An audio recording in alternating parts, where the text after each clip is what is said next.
बात ध्यान रखिएगा, आप कितना भी धन कमा के रख लो, आप कितना भी इकट्ठा कर लो, लेकिन आपका अपना वही है जो आप इन हाथों से दान कर देते हो। ठाकुर जी की डायरी में तो नोट वही होता है जो आप धर्म के लिए दान करते हो, वही आपके साथ जाता है, बाकी तो यही धरा रह जाता है, वही साथ जाता है। लिया गया नाम और दिया गया दान, ये दो ही आपका कल्याण करेंगे, वरना तो आप दुनिया में कितने भी हीरे मोती कमा के रख लो, सब यही रह जाना है।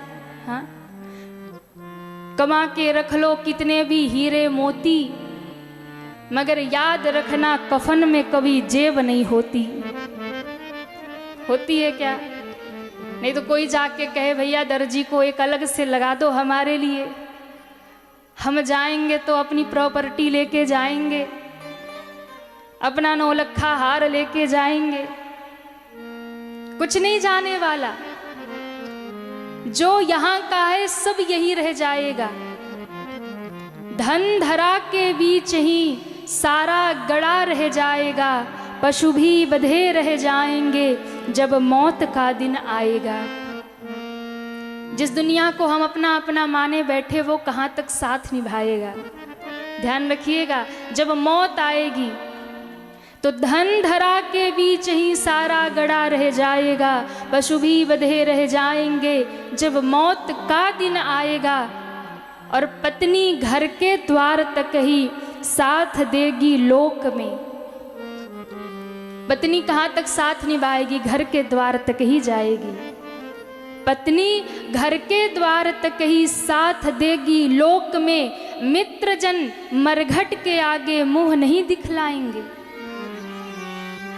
जिन मित्रों को हम कहते दुख सुख का साथी है, वो कहाँ तक साथ निभाएंगे? बहुत होगा शमशान तक चले जाएंगे। पत्नी घर के द्वार तक ही साथ देगी लोक में, मित्र जन मरघट के आगे मुंह नहीं दिखलाएंगे। और बेटा अग्निदाह तक, पत्नी द्वार तक, बेटा अग्निदाह तक। और ये शरीर जिस पर हम बहुत घमंड करते हैं, इस शरीर की भी क्या दशा होगी? देह भी तेरी चिता में यूं ही जल भुन जाएगी। देह भी तेरी चिता में यूं ही जल भुन जाएगी। तो कहा भैया अंत में बचेगा क्या? तो कहा अंत में हरि नाम ही सच्चा सखा रह जाएगा। अंत में प्रभु नाम ही सच्चा सखा रह जाएगा। अंत में तो भैया आपके वही जाएगा जो आपने इस शरीर से धर्म कर लिया, सत्कर्म कर लिया, इन कानों से कथा सुन लिया। ये जो 7 दिन आप लोग यहाँ बैठ रहे हैं ना, 3 साढ़े 3 घंटा, ये मत सोचना ये फालतू चला गया। वास्तव में फालतू तो वो गया जो दुनियादारी में बीत गया, निरर्थक तो वो गया जो दुनिया की व्यवहार में बीत गया। पर सज्जनों, सार्थक तो यही 7 दिन है जो बैठकर आप हरि का नाम ले रहे हो। ठाकुर जी के डायरी में यही नोट होने वाला है। इसलिए इस शरीर की सार्थकता तभी है जब इन कानों से भगवान की कथा सुनो, इन हाथों से दान करो, इस मुख से हरि नाम जपो, क्योंकि यही अंत में साथ जाएगा, बाकी सब यही रह जाएगा। बाकी सब यही रहने वाला है। इसलिए भगवान का नाम, हरि का नाम और दान, ये 2 ही माध्यम है कलयुग में। तीसरा कोई उपाय नहीं महाराज, तीसरा कोई उपाय नहीं है। भागवत कह रही है कि केवल और केवल हरि नाम आपको पार करेगा। इसलिए कलयुग ने कहा एक गुण है जो और युगों में नहीं है, कलयुग केवल नाम आधारा, कलो केशव कीर्तनात्। तो बोले महाराज इतना अच्छा मौका और किसी युग में मिलेगा नहीं। अच्छा आप लोग बताइए, यहाँ जितने लोग बैठे हैं, आप लोग कलयुग को अच्छा मानते कि बुरा मानते? कितने लोग अच्छा मानते वो हाथ उठाएं, जो हाथ नहीं उठा रहे वो बुरा मानते हैं। तो बुरा मानने वाले लोग ज्यादा बोले बहुत बेकार है, कलयुग सब पाप ही हो रहा, सब अधर्म ही हो रहा। ध्यान रखिएगा, कलयुग चाहे जैसा भी हो, अब भाई सतयुग होगा महान पर हम सतयुग में तो नहीं आए, त्रेता होगा महान पर हम त्रेता में भी नहीं आए, द्वापर होगा बहुत उत्तम पर हम उसमें भी नहीं आए। तो ध्यान रखिएगा, दूसरे का महल कितना भी सुंदर हो, अपनी सुकून तो अपनी छोटी सी झोपड़ी ही दिया करती है। इसलिए ये मत सोचो सतयुग इतना अच्छा था, द्वापर इतना अच्छा था, ये सोचो कि कलयुग कितना अच्छा है। हाथ से दान करो, मुख से नाम जपो और भव से पार हो जाओ। हाँ? कलयुग बुरा नहीं है, कलयुग युग सम युग नहीं, जो नर कर विश्वास। कलयुग जैसा कोई युग नहीं महाराज। केवल हरि नाम लेने से, केवल कृष्ण कहने से, केवल राम कह देने से आप भव से पार हो जाओगे। इससे बड़ी सुविधा और कहाँ मिलेगी। हाँ, इसलिए गाया करो। माता पिता भाई बंधु सखा वो हमारा है। माता पिता भाई बंधु सखा वो हमारा है। कृष्ण नाम प्यारा, गोविंद नाम प्यारा है। कृष्ण नाम प्यारा, गोविंद नाम प्यारा है। कृष्ण नाम प्यारा, गोविंद नाम प्यारा है। कृष्ण नाम प्यारा, गोविंद नाम प्यारा है। गोविंद नाम प्यारा, गोपाल नाम प्यारा है। गोविंद नाम प्यारा, गोपाल नाम प्यारा है। नाम प्रभु का जर्रे जर्रे में समाया है। नाम प्रभु का जरे जरे में समाया है। महिमा अपार पार कोई ना पाया है। महिमा अपार पार कोई न पाया है। पत्ता पत्ता डाली डाली करे ये इशारा है। पता पता डाली डाली करे इशारा है। कृष्ण नाम प्यारा, श्री राधे नाम प्यारा है। कृष्ण नाम प्यारा, गोविंद नाम जरा प्यारा। उठाइए दोनों हाथों को, हरि बोल। जय हो।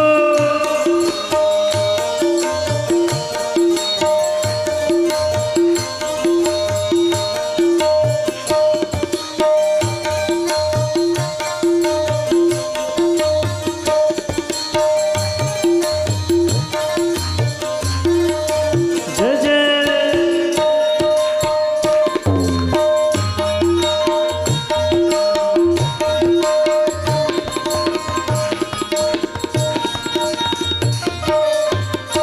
और चारों युगों में कली काल ही महान है। चारों युगों में कली काल ही महान है। चारों युगों में कली काल ही महान है। चारों युगों में कली काल ही महान। क्यों महान है?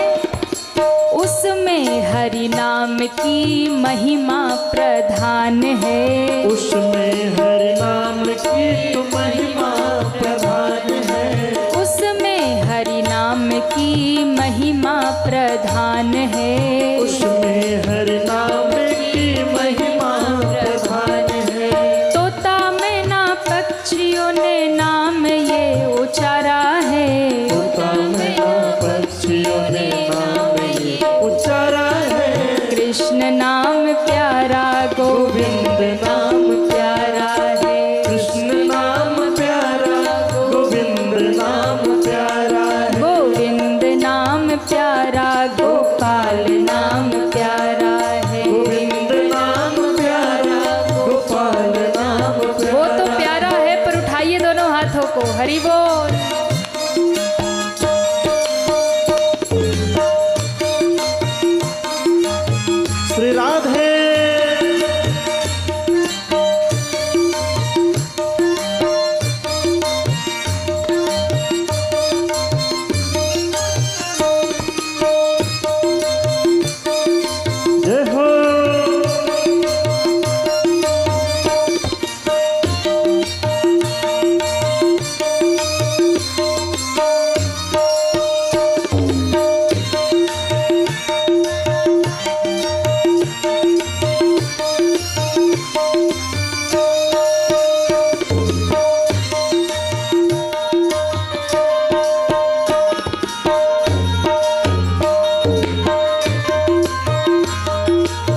कृष्ण नाम की जो रट न लगाएगा, कृष्ण कृष्ण नाम की जो रट न लगाएगा, कृष्ण कृष्ण नाम की जो रट न लगाएगा, कृष्ण कृष्ण नाम की जो रट न लगाएगा, नाम के सहारे भव से पार हो जाएगा, नाम के सहारे भव से पार हो जाएगा, नाम के सहारे भव से पार हो जाएगा, नाम के सहारे भव से पार हो जाएगा, कृष्ण नाम गाते गाते झूमे जग सारा है, कृष्ण नाम गाते गाते झूमे जग सारा है, कृष्ण नाम प्यारा गोविंद नाम प्यारा है, कृष्ण नाम प्यारा गोविंद नाम प्यारा, गोविंद नाम प्यारा गोपाल नाम प्यारा, गोविंद नाम प्यारा गोपाल नाम प्यारा, गोविंद नाम प्यारा गोपाल नाम प्यारा, गोविंद नाम प्यारा गोपाल नाम प्यारा है, माता पिता भाई बंधु सखा वो हमारा है, माता पिता भाई बंधु सखा वो हमारा है, कृष्ण नाम प्यारा गोविंद नाम प्यारा, कृष्ण नाम प्यारा गोविंद नाम प्यारा, हरे रामा हरे रामा राम रामा हरे हरे, हरे कृष्णा कृष्ण कृष्णा हरे हरे। ऐसे नहीं, सभी पीछे तक पूरे पूरे हाथ ऊपर करिए और दोनों हाथ उठा के सब झूमते हुए हरे रामा राम रामा हरे हरे, हरे कृष्णा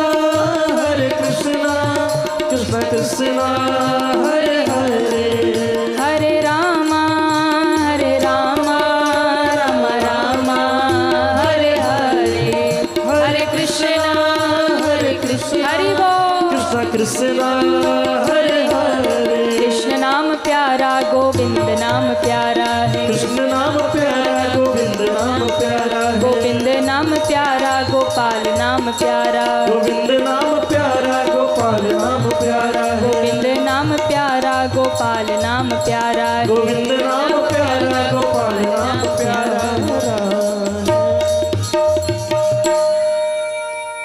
माता पिता भाई बंधु सखा वो हमारा है, अरे कृष्ण नाम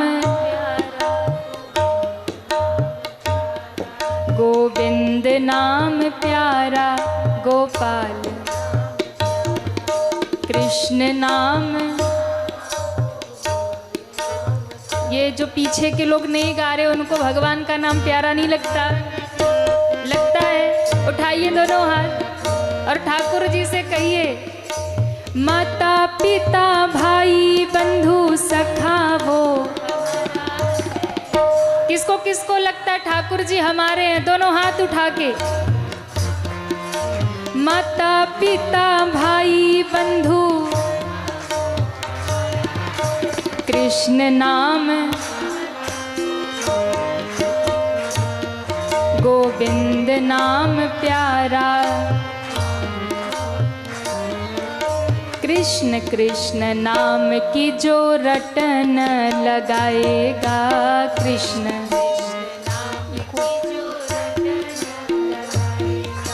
नाम के सहारे भव से पार हो जाएगा। नाम के कृष्ण नाम गाते गाते झूमे जग सारा है। कृष्ण वाह भाई, ये कलकत्ता वासी झूम रहे हैं, इसका अर्थ है सारा संसार भी झूम रहा। उठाइए दोनों हाथ। कृष्ण नाम गाते गाते झूमे जग सारा है। कृष्ण और दोनों हाथ उठा के, कृष्ण नाम प्यारा गोविंद नाम प्यारा है। कृष्ण नाम प्यारा प्यारा है। गोविंद नाम प्यारा, गोपाल नाम प्यारा, गोविंद नाम प्यारा, गोपाल नाम प्यारा है। गोविंद नाम प्यारा, गोपाल नाम प्यारा, गोविंद नाम प्यारा, गोपाल नाम प्यारा है।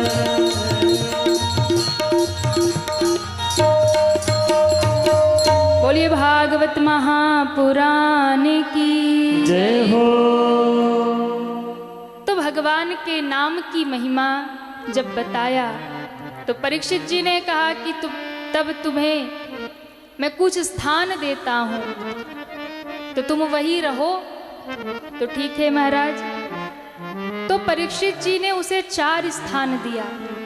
दूतम पानम स्त्रिय सूना यत्रा धर्मश्चतुर्विध। 4 स्थान। अब ध्यान से सुनिए कलयुग कहाँ कहाँ रहता है।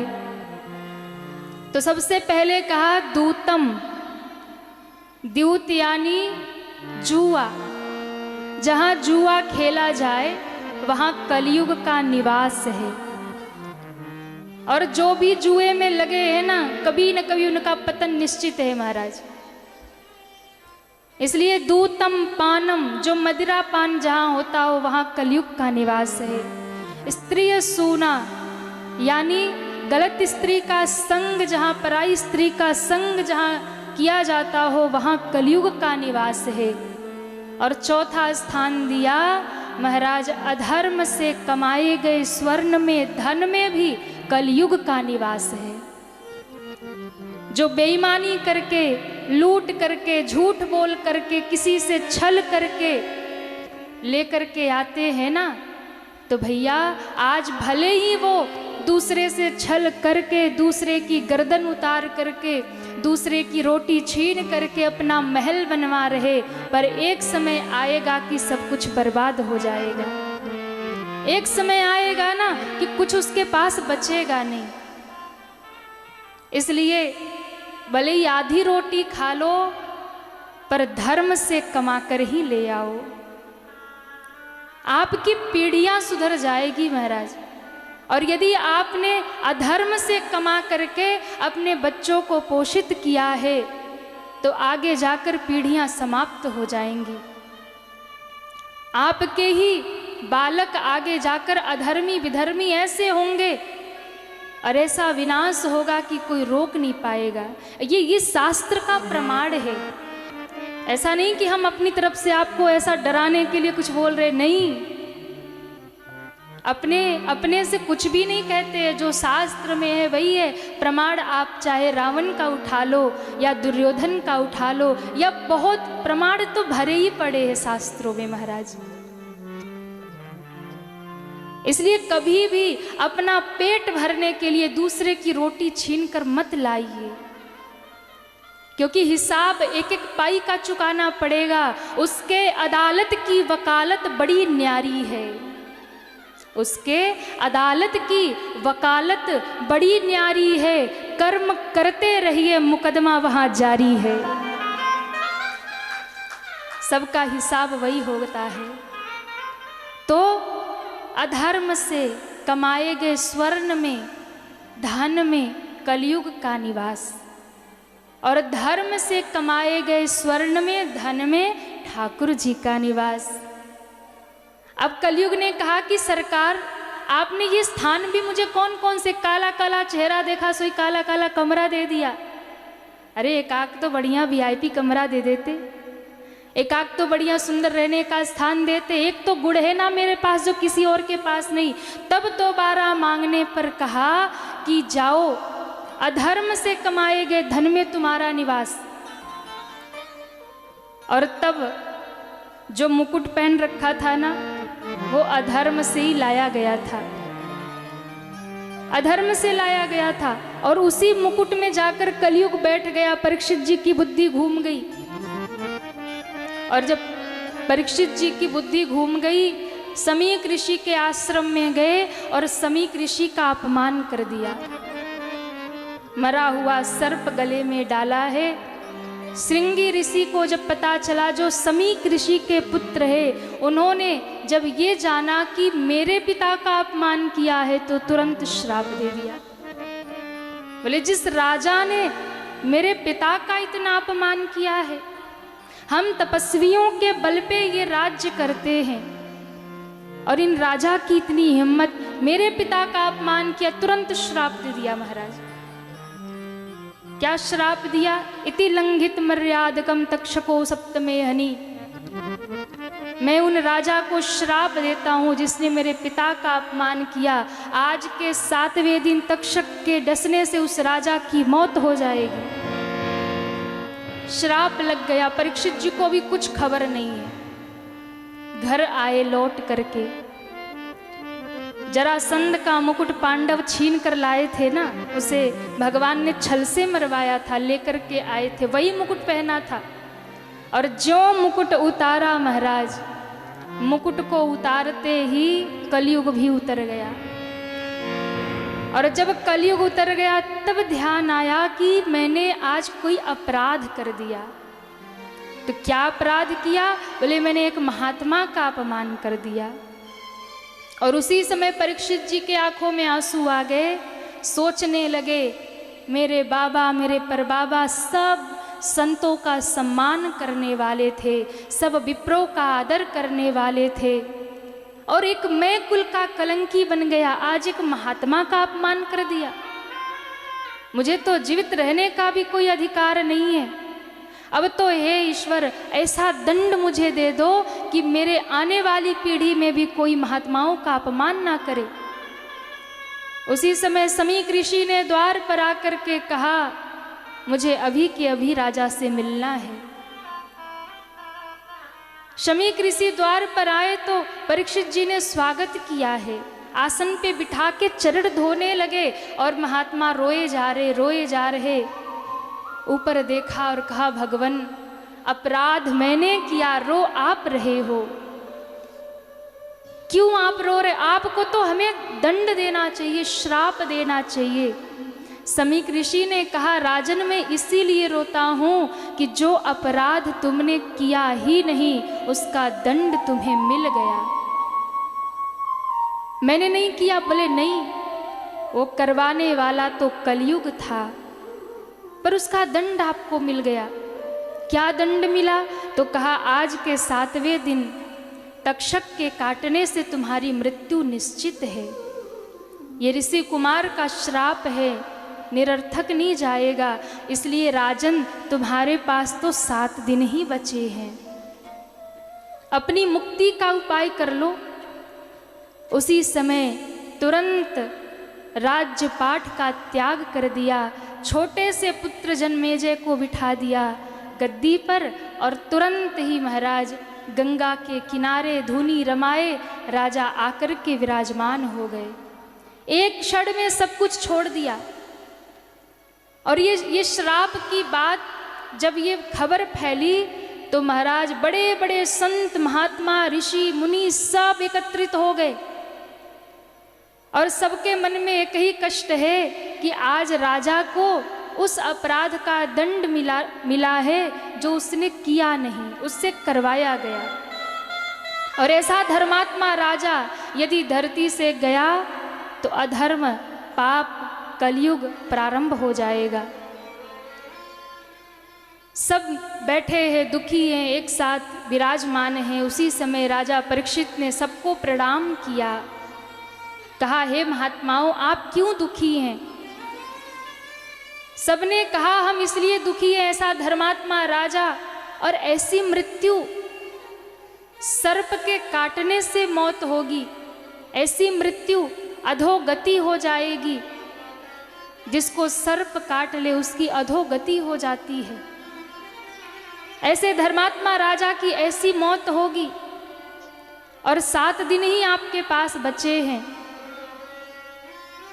राजा ने कहा, मैं आप सब गुरुजनों को प्रणाम करता हूँ और मेरा सौभाग्य देखो, इन 7 दिनों में यदि मैं पूरे भारत की परिक्रमा करता, हर एक गुफाओं कंदराओं में जाता, तपस्वियों का दर्शन करने, ऋषि मुनियों का, तो शायद मैं कभी कर नहीं पाता। लेकिन मेरा सौभाग्य देखो कि सारे संत महात्मा ऋषि मुनि एक साथ यहाँ एकत्रित हो गए और एक साथ सबके दर्शन का मुझे सौभाग्य मिल गया। अरे मैं तो आपके दर्शन से ही बैकुंठ चला जाऊंगा, मुझे तो कुछ करने की आवश्यकता नहीं। और रही बात मृत्यु की, तो मृत्यु तो अटल सत्य है। मृत्यु से आज तक कौन बच पाया है? बड़े से बड़ा राजा हो, महाराजा हो, संत हो, महात्मा हो, पापी हो, अधर्मी हो, कोई फकीर हो, हर एक व्यक्ति को जाना पड़ता है। हर एक जीव की मृत्यु निश्चित है। इस संसार में कुछ भी निश्चित नहीं है सज्जनों, कुछ भी निश्चित नहीं है। आपकी नौकरी लगेगी नहीं लगेगी निश्चित नहीं है। आप ज़्यादा धन कमा पाओगे नहीं कमा पाओगे वो भी निश्चित नहीं है। 2 वक्त की रोटी मिलेगी नहीं मिलेगी वो भी निश्चित नहीं है। पर मृत्यु होगी कि नहीं होगी ये निश्चित है कि सबकी होगी। ऐसा कोई नहीं कह सकता कि हम नहीं मरेंगे। मरना सबको है, वो अलग बात है। कोई आज गया, कोई कल गया, कोई चंद रोज में जाएगा। जाना तो सबको ही पड़ेगा। कोई ये नहीं कह सकता कि मैं कभी जाऊंगा नहीं, मैं 100 साल ही जीऊंगा। कोई नहीं कह सकता। एक भी क्षण का भरोसा नहीं है, एक भी पल का भरोसा नहीं महाराज। आज हम बैठे हैं, कल बैठ पाएंगे नहीं बैठ पाएंगे कोई भरोसा नहीं है। लेकिन हम संसारी लोग हैं ना, जीने की लालसा बहुत रहती है, जीने की लालसा बहुत रहती है। एक भी पल का भरोसा नहीं, एक भी क्षण का भरोसा नहीं है। और प्लान बना के रखते हैं 20 साल बाद ये करेंगे, 10 साल बाद ये करेंगे, 50 साल बाद ये करेंगे। एक भी पल का भरोसा नहीं महाराज। और इतना नहीं, एक श्वास का भी भरोसा नहीं। एक श्वास जो भीतर गई वो आएगी कि नहीं आएगी, एक श्वास का भरोसा नहीं। लेकिन फिर भी हम अपनी मति को भगवान में नहीं लगाते, हम अपनी बुद्धि को ठाकुर जी में नहीं लगाते। कभी बैठ करके एकांत में विचार करिएगा, कभी बैठ करके सोचिएगा हम क्यों आए हैं दुनिया में। क्या ये कमाना खाना मर जाना बस यही जिंदगी है? बैंक बैलेंस बच्चों के नाम कर जाना बस यही जिंदगी है? क्या ठाकुर जी ने इसी के लिए दुनिया में भेजा है? कभी बैठ करके आत्मचिंतन किया करिए। हम दुनिया के लिए जीते रहते पर कभी अपने लिए समय नहीं निकालते। कभी बैठकर आत्मचिंतन करो, हम किसके लिए इतना कर रहे हैं, यहाँ पर क्या है हमारा, क्या लेकर आए थे और क्या लेकर जाएंगे। मुट्ठी बांध कर आए हैं और हाथ पसारे जाएंगे। मैं ये नहीं कहती कि आप कर्म मत करिए, आप धन मत कमाइए, खूब करिए, लेकिन सब करने के साथ साथ मृत्यु को याद रखिए कि एक ना एक दिन हमें ये सब छोड़ करके जाना है। और यदि आप मृत्यु को याद रखेंगे तो आप ठाकुर जी को याद रखेंगे, आप हरि नाम याद रखेंगे कि असली पूंजी तो हमारी वही है महाराज। और एक बहुत प्यारा भाव हम प्रायः गाते हैं और हमारे रुया जी ने बार बार निवेदन किया कि ये भाव जरूर सुनाइएगा। और आप तो जब नित्य ही हम लोग यहाँ से जाते तो शाम को फिर टहलने जाते हैं, घूमते हैं, कुछ चर्चा होती रहती है। तो आपने कहा हम तो रोज ये भजन सुनते हैं और नित्य ही जब तक सुने नहीं तब तक मन को चैन नहीं मिलता। और जब आप यहाँ नहीं आए थे तब पहले से जब से आपको सुन रहे तब से ये भजन सुनते हैं। तो वास्तव में जीवन की सच्चाई और बहुत प्यारा भाव है। और आपका निवेदन भी था कि यहाँ पक्का सुनाना ही सुनाना है। तो आप तो बहुत सुनते, सबको सुना दे, सुना दे। वाह। सांसों का क्या भरोसा,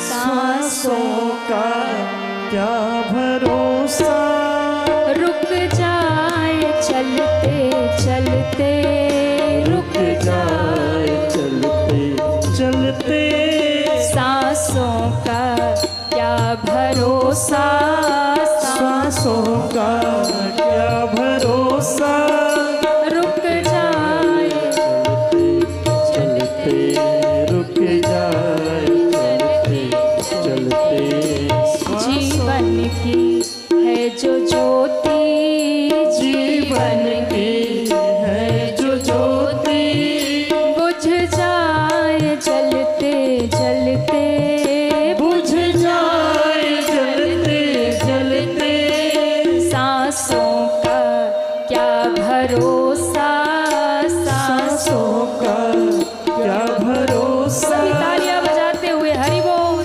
जय हो।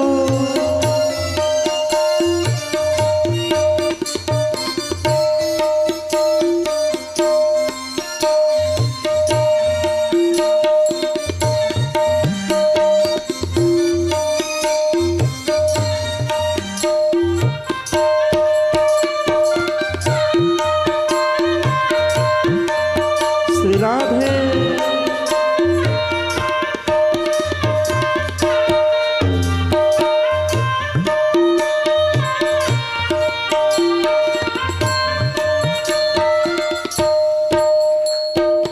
जीवन है 4 दिन का, 2 दिन की है जवानी, जीवन है 4 दिन का, 2 दिन की है जवानी, 2 दिन की है जवानी, 2 दिन की है जवानी, जब आएगा बुढ़ापा, जब आएगा बुढ़ापा, थक जाए चलते चलते, थक जाए चलते चलते, सांसों का क्या भरोसा, सांसों का क्या भरोसा, रुक जाए चलते चलते, रुक जाए चलते। सभी दोनों हाथ उठा के हरि बोल।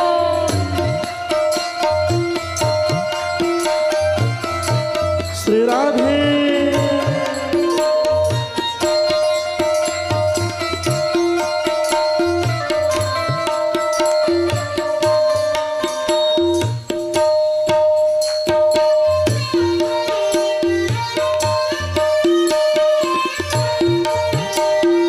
हरि बोल।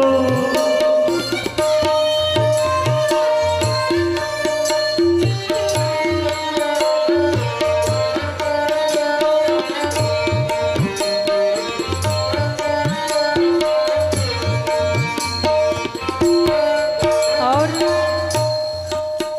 तेरे साथ जाए बंदे, तेरे कर्मों की कमाई, तेरे साथ जाए बंदे, तेरे कर्मों की कमाई, तेरे साथ जाए बंदे, तेरे कर्मों की कमाई, तेरे साथ जाए बंदे, तेरे कर्मों की कमाई, तेरे कर्मों की कमाई, तेरे कर्मों की कमाई, गए जग से बादशाह भी, गए जग से बादशाह भी, गए जग से बादशाह भी, गए जग से बादशाह भी, यूं ही हाथ मलते मलते, यूं ही हाथ मलते मलते, सांसों का क्या भरोसा, सांसों का क्या भरोसा, रुक जाए चलते चलते, रुक जाए चलते चलते, सांसों का क्या भरोसा, सांसों का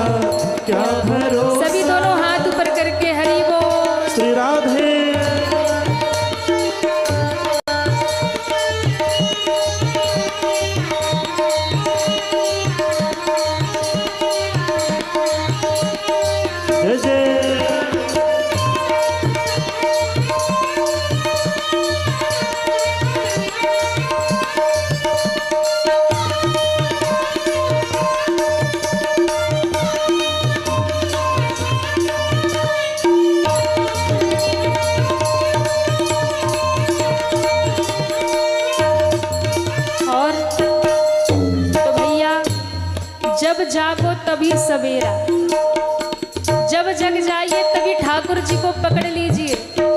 अब तक किया न सुमिरन, अब तो हरि सुमिर ले। अब तक किया न सुमिरन, अब तो हरि सुमिर ले। अब तक किया न सुमिरन, अब तो हरि सुमिर ले। अब तक किया न सुमिरन, अब तो हरि सुमिर ले। अब तो हरि सुमिर ले। अब तो हरि सुमिर ले। कह रही है जिंदगी की, कह रही है जिंदगी की, कह रही है जिंदगी की, कह रही है जिंदगी की। ये शाम ढलते ढलते, ये शाम ढलते ढलते सांसों का क्या भरोसा, सांसों का क्या भरोसा। रुक जाए चलते चलते, रुक जाए चलते चलते। जीवन की है जो ज्योति, जीवन की है जो ज्योति। बुझ जाए चलते चलते, बुझ जाए चलते चलते। सांसों का क्या भरोसा, सांसों का क्या भरोसा, सांसों का क्या भरोसा।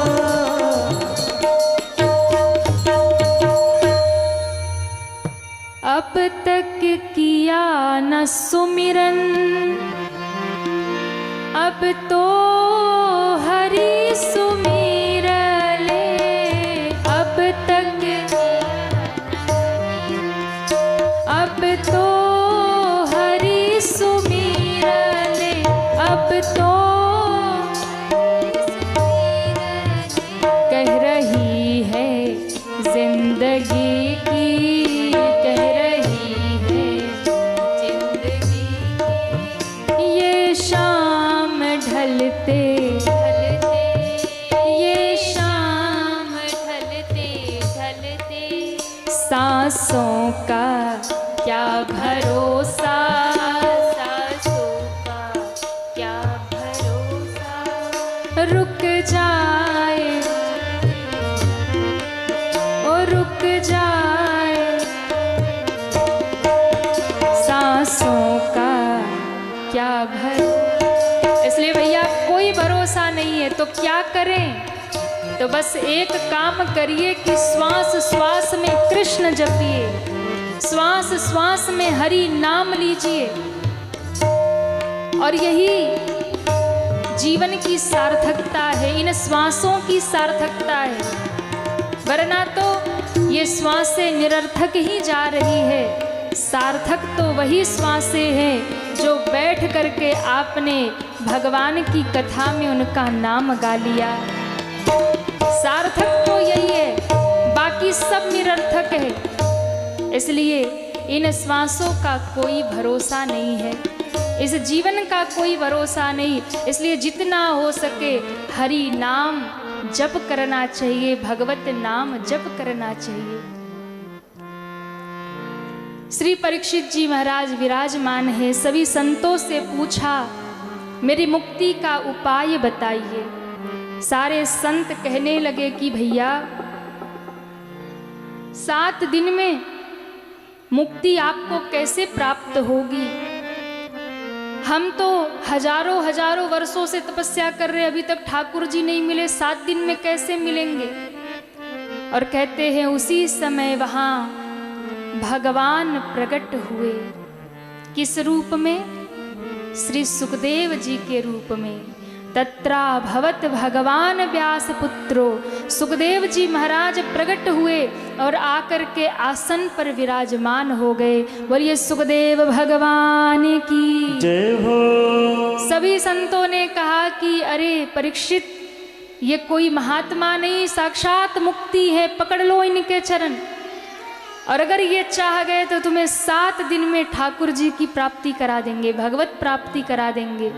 इन 7 दिनों में तुम्हें भगवत धाम प्राप्त करा देंगे। और उसी समय हाथ जोड़ लिया, प्रणाम करने लगे। सबने कहा ज़्यादा प्रणाम मत करो, ये ऐसे महात्मा है कि कहीं भी ये 2-4 घड़ी के बाद रुकते ही नहीं है, इसलिए जो भी पूछना है पूछ लो। तुरंत हाथ जोड़ा और कहा, महाराज आप बताइए जल्दी से जल्दी मरने वाले को क्या करना चाहिए। ये नहीं पूछा कि हमें श्राप लगाए तो बताइए हम कैसे श्राप से मुक्ति पाए या कैसे बच जाए, ये सब नहीं पूछा, सीधा सीधा प्रश्न कर दिया। और ये जो प्रश्न किया ना, ये स्वार्थ से परिपूर्ण नहीं था, ये परमार्थ से परिपूर्ण था। यानी मानो हम सबकी ओर से प्रश्न कर दिया। क्यों? क्योंकि मरने वाले तो संसार में सब ही हैं। इसलिए कहा कि जल्दी से जल्दी मरने वाले को क्या करना चाहिए। श्री सुखदेव जी ने कहा, राजन सुनो, कुछ नींद में, कुछ धन कमाने में, कुछ स्त्री संग में हम इस संसार में अपना जीवन व्यतीत कर देते हैं, पर कभी हम भगवान को याद नहीं करते हैं, कभी हम भगवान का नाम नहीं लेते हैं। पर जीवन की सार्थकता तो वही है कि जो अपना चित्त ठाकुर जी में लगाया हुआ है, जिसका मन भगवान में लगा हुआ है। तो भगवान किसको मिलते होंगे? आप कृपा करके बताइए, भगवत प्राप्ति किसको होती होगी? क्या जो बड़ा सुंदर होगा भगवान उसको मिलेंगे, या जो बहुत पढ़ा लिखा विद्वान होगा भगवान उसको मिलेंगे, या फिर जो दिन में 3-4 बार स्नान करता होगा भगवान उसको मिलेंगे, या फिर जो बड़ा धनवान होगा भगवान उसको मिलेंगे? आप बताइए कि भगवान किसको मिलेंगे? ये शब्द सुन करके महाराज मुस्कुराए और मुस्कुरा करके कहा कि आपने जो बात पूछी कि भगवान किसको मिलेंगे, अगर दिन में 3-4 बार नहाने वालों को भगवान मिलते तो कोल भी 6-6 महीना नहीं नहाते थे, राम जी ने अपना सखा बना लिया।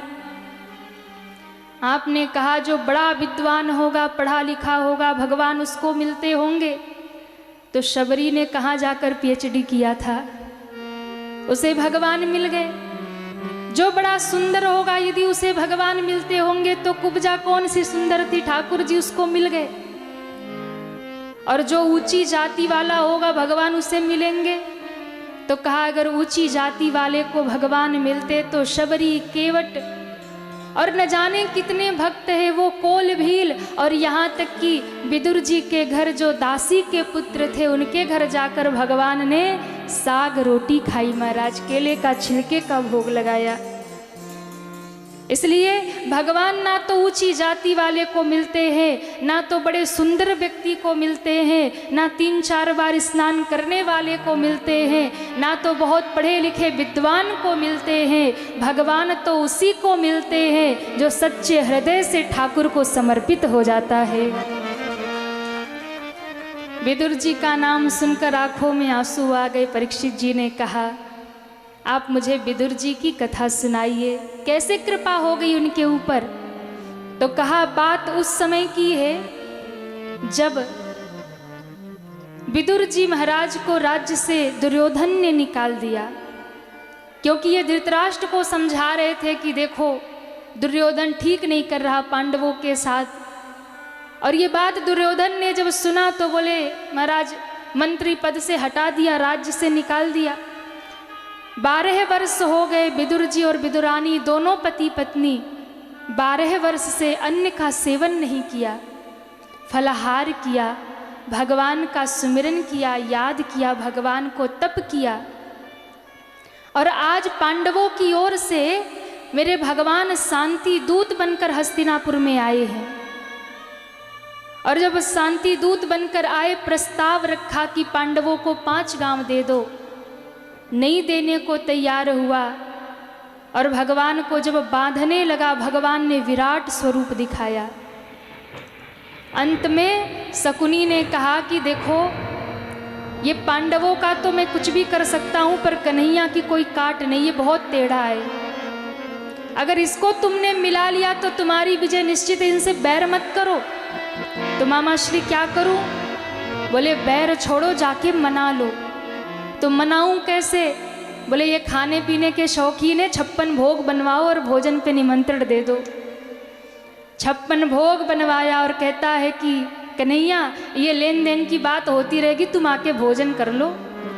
ठाकुर जी ने भरी सभा में ऐलान कर दिया, सुनो दुर्योधन, भोजन 2 स्थिति में होता है, या तो खाने वाले को भूख लगी हो या खिलाने वाले के प्रति अधिक भाव हो।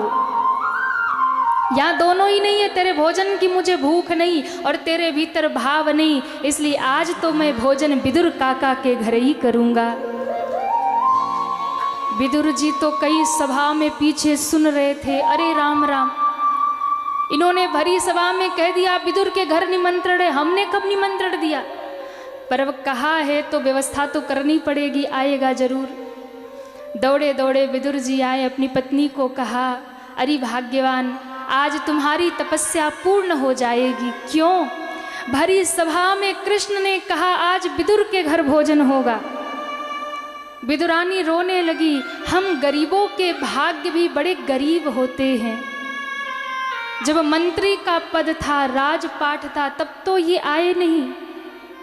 आज हम झोपड़ी में रहते हैं, खुद के खाने का ठिकाना नहीं, तो वो भोजन करने आ रहे। कहा जो भी हो तुम तैयारी करो, ठाकुर ने कहा है तो आएंगे जरूर। विदुरानी ने घर को सजाया, चौका लगाया, पवित्र किया, कदली के खम्भ सजाए और सब करके द्वार पे कुंडी लगाकर स्नान करने गई। और यहाँ विदुर जी बाजार गए, ठाकुर जी के लिए कुछ मिष्ठान ले आऊं, माखन मिश्री ले आऊं।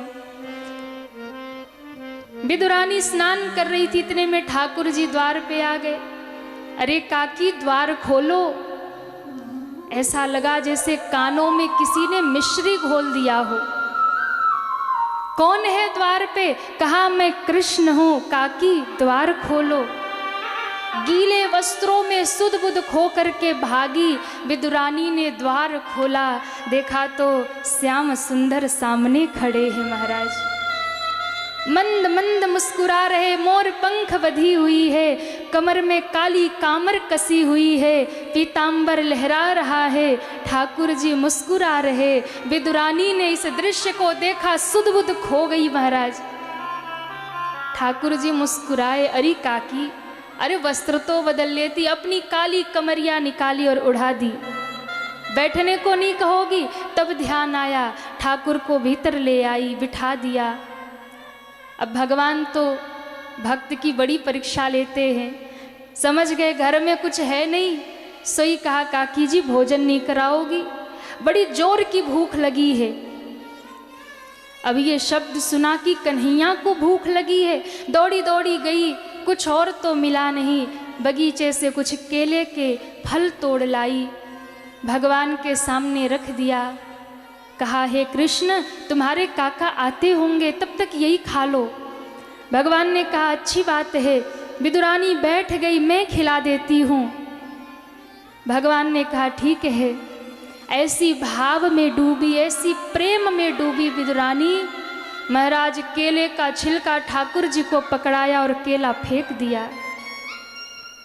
पर धन्य है, ठाकुर जी ने देखा ही नहीं कि केला है कि छिलका है। कन्हैया ने भोग लगाना शुरू कर दिया महाराज। और भोग लगा के कहते, वाह काकी वाह, इन केलों में तो ऐसे स्वाद हैं, ऐसा लगता है यशोदा के हाथ की माखन मिश्री मिल गई हो, ऐसा मीठा है। विदुरानी और प्रसन्न हो के खिलाए जा रही, ठाकुर जी और खाइए। भगवान खाते जा रहे, खिलाते जा रही। विदुर जी ने जब ये दृश्य देखा तो डांट पड़े, अरे विदुरानी तुमने बहुत अपराध कर दिया। ये 56 भोग खाने वाले कृष्ण को, माखन मिश्री खाने वाले कृष्ण को केले का छिलका खिला दिया। विदुरानी को होश आया, रो पड़ी, अरे कन्हैया मैं तो बावरी थी, क्या तुमने भी नहीं देखा छिलका है? कहा माँ मैंने तो पदार्थ नहीं देखा, मैंने तो केवल तेरे हृदय का प्रेम देखा। और ध्यान रखिएगा मेरे ठाकुर जी तो वो है ना जो एक तुलसी पत्र पे रीझ जाते हैं, उन्हें नहीं चाहिए 56 भोग।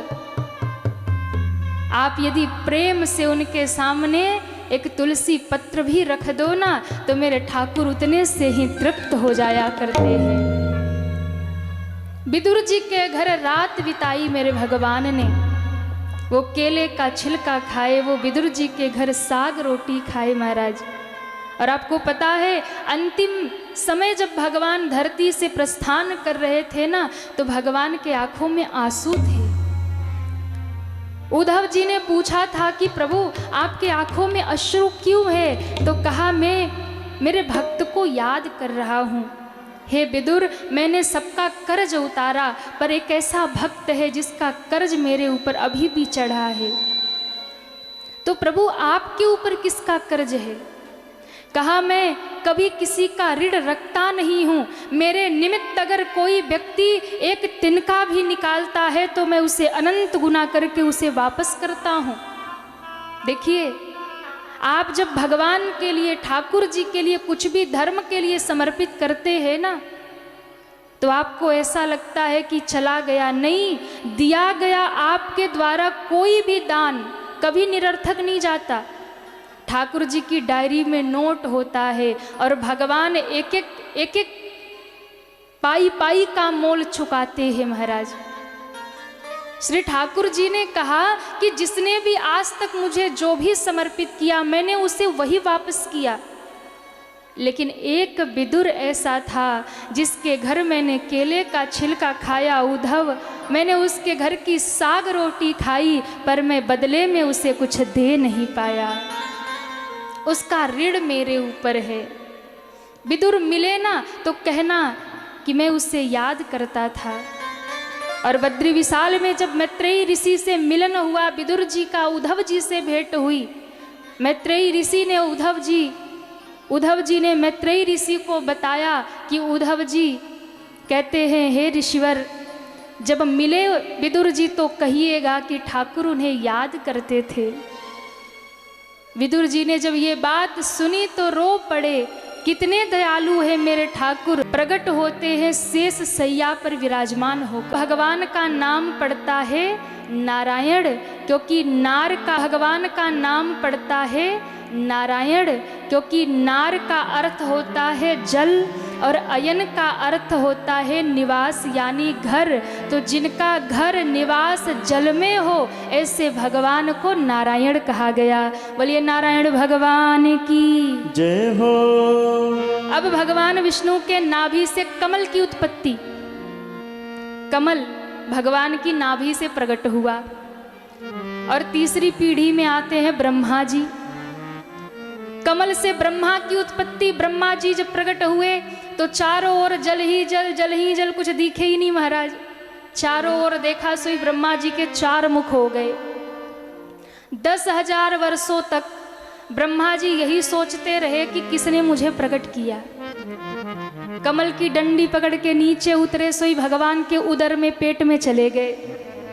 वहां गए तो भयंकर दुनिया देखी, सोई भाग के ऊपर आ गए। ऊपर आई तो जल ही जल दिखे महाराज, चारों ओर भगवान दिखे ही नहीं। क्यों? हम लोगों की हालत है, भगवान हमें थोड़ी ऊंचाई पे बिठा देते हैं तो हम ठाकुर को ही नहीं देख पाते। इतनी ऊंचाई पे ब्रह्मा को बिठाया कि नारायण नजर नहीं आ रहे। 10,000 वर्षों तक ऊपर नीचे करते रहे, तब उन्हें ये ज्ञान हुआ। वो कमल के पत्ते हवा में उड़ रहे थे, तब तब तब आवाज कर रहे थे। इनको लगा तब करना चाहिए, तब करने लगे और तब किया। तब एक दिन भगवान सामने प्रकट हुए, भागवत सुनाकर कहा अब तुम सृष्टि का निर्माण करो। ब्रह्मा जी सृष्टि के निर्माण में लग गए। सबसे पहले मानसिक 4 पुत्रों को प्रकट किया, सनत, सनंदन, सनातन और सनत कुमारों को प्रकट किया महाराज। इनको कहा सृष्टि बनाओ, बोले हम तो भजन करेंगे। सो इस श्राप दे दिया, तुम कभी बड़े ही नहीं होगे, चारों छोटे छोटे बच्चे ही बने रहोगे। चारों बड़े प्रसन्न हुए, बोले भैया बड़े होने पे ही सारा झमेला है, अपने राम तो हरि सुमरेंगे और निकल पड़े। हरि भजले हरि भजले, हरि भजने का मौका है। हरि भजले हरि भजले, हरि भजने का मौका है। हरि भजले हरि भजले, हरि भजने का मौका है। हरि भजले हरि भजले, हरि भजने का मौका है। हरि भजले हरि भजले, हरि भजने का मौका है। हरि भजले सब गाइए। भजले, हरि भजने का मौका है। अभी भजले अभी भजले, अभी भजने का मौका है। अभी भजले अभी भजले, अभी भजने का मौका है। हरि भजने का मौका है। हरि भजने का मौका है। हरि भजने का मौका है। हरि भजने का मौका है।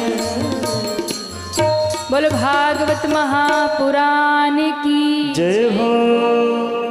अब महाराज उसी समय चिंता हुई ब्रह्मा जी को, और ब्रह्मा जी की भ्रुकुटी टेढ़ी हुई। सोई महाराज भ्रिकुटी के मध्य से एक नील वर्ण के बालक का जन्म हुआ, जो कि बहुत रोने लगे। सोई नाम रुद्र पड़ गया। बोलिए रुद्र भगवान की जय हो। रुद्र भगवान को कहा सृष्टि बनाओ, तो उन्होंने महाराज दुनिया के जीव जंतु, सांप बिच्छू, मच्छर मक्खी सब बना दिए, भूत प्रेत सब बना दिए। ब्रह्मा जी ने कहा रुक जाओ रुक जाओ रुक जाओ, ऐसी सृष्टि नहीं चाहिए, बंद करो और जाओ यहाँ से। बोले कहाँ जाऊँ? बोले कैलाश पे जाओ, और जो अपनी सृष्टि बनाए हो ना, इन सबको भी लेके जाओ। अब चले गए, अपने मन से 10 ऋषियों को प्रकट किया। मरीचि, अंगिरा, पुलस्त, दक्ष, करदु, भृगु आदि 10 ऋषि प्रकट किए। सृष्टि आगे नहीं बढ़ी। सरस्वती जी को प्रकट किया। दिन रात काम क्रोध लोभ अहंकार सब प्रकट किया, सृष्टि आगे नहीं बढ़ी। तब भगवान ब्रह्मा के शरीर के 2 भाग हो गए, एक बन गई स्त्री, एक बन गए पुरुष। स्त्री का नाम रख दिया शतरूपा और पुरुष का नाम रख दिया मनु। बोलिए मनु जी महाराज की जय हो। अब इन दोनों को कहा कि सृष्टि आगे बढ़ाओ। इन्होंने कहा हम सृष्टि तो आगे बढ़ाएंगे, पर पृथ्वी कहाँ है? पृथ्वी ही नहीं है, कहाँ मकान बनाए, कहाँ दुकान बनाए, कहाँ रहेंगे? पृथ्वी कहाँ गई? तो पता चला महाराज एक हिरण्याक्ष नामक असुर है, सोई पृथ्वी को छुपा ले गया। तब उसी समय ब्रह्मा जी को जोर की छींक आई, और जैसे ही ब्रह्मा जी को छींक आई, सोई उनकी नासिका से महाराज एक छोटा सा सूकर का बच्चा धम्म से गिरा, और गिरते ही महाराज उसने रूप बढ़ाना शुरू किया। इतना विशाल रूप धारण किया, इतना विशाल रूप धारण किया। ब्रह्मा जी देख के घबराए, अच्छा हुआ कि बाहर आके इतना बड़ा हुआ, भीतर ही बढ़ता तो मर ही जाता। भगवान का अवतार हो गया। बोलिए वाराह भगवान की जय हो। वाराह भगवान ने पृथ्वी को बाहर निकाला, जो कि छुपा करके रखा था हिरण्याक्ष ने और हिरण्याक्ष। अब मनु जी महाराज ने सृष्टि आगे बढ़ाई, तो मनु जी महाराज के यहाँ 2 पुत्र का प्रादुर्भाव हुआ, उत्तानपाद और प्रियव्रत, और 3 बेटियां हुई, देवहूति, आकुति और प्रसूति। मनु जी महाराज ने अपनी पुत्री आकुति का विवाह किया प्रजापति रुचि के साथ में। देवहूति का विवाह किया श्री करदम जी के साथ में, और प्रसूति का विवाह किया प्रजापति दक्ष के साथ में। अब जो बेटियों का विवाह किया उनके जीवन की कथा आई, जिसमें देवहूति जो करदम जी को ब्याही गई, ऐसे करदम जी के यहाँ 9 कन्याओं का प्रादुर्भाव हुआ। 9 ऋषियों से उनका विवाह किया, और फिर अंत में 10वें पुत्र के संतान के रूप में स्वयं भगवान अवतार लेकर के कपिल भगवान के रूप में प्रकट हुए। बोलिए कपिल भगवान की जय हो।